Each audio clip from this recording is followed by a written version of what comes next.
Hi అండి. బొంబాయి రవ్వ ఉప్మా చేస్తున్నాను.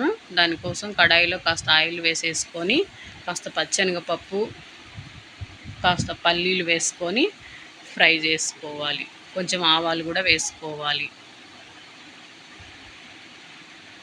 ఇలా ఫ్రై చేసుకోవాలి. ఇవి కాస్త ఫ్రై అయిన తర్వాత కరివేపాకు వేసుకోవాలి.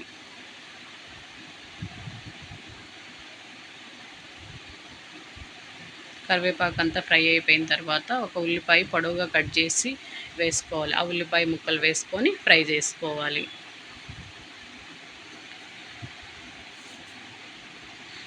ఉల్లిపాయ ముక్కలు ఫ్రై అయిపోయిన తర్వాత కాస్త పసుపు వేసుకొని ఒక టమాటో కట్ చేసి వేసుకొని మగ్గించుకోవాలి.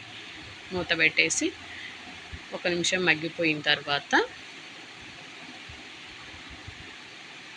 ఇప్పుడు ఒక గిన్నె బొంబాయి రవ్వ వేసుకొని లైట్గా ఫ్రై చేసుకోవాలి.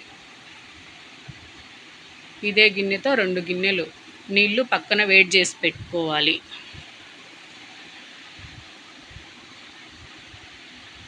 ఇలా రవ్వనంతా ఆయిల్లో బాగా ఫ్రై చేసుకోవాలి.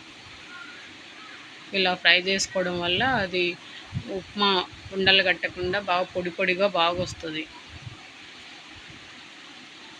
వేరే గిన్నెలోకి మార్చుకొని కాస్త సాల్ట్ వేసుకొని బాగా కలుపుకోవాలి.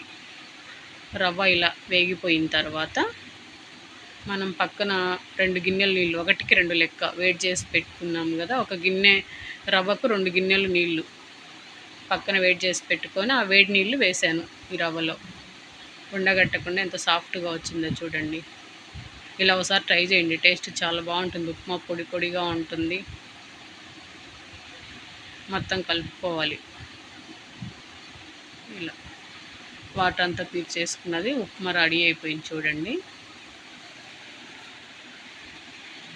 ఈ ఉప్మా పుట్నాల పొడిలోకి కానీ మామిడికాయ చట్నీతో కానీ చాలా బాగుంటుంది.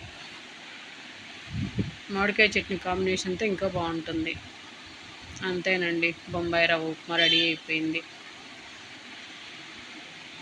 ఒకసారి ఇలా ట్రై చేయండి, ఖచ్చితంగా సూపర్ ఉంటుంది.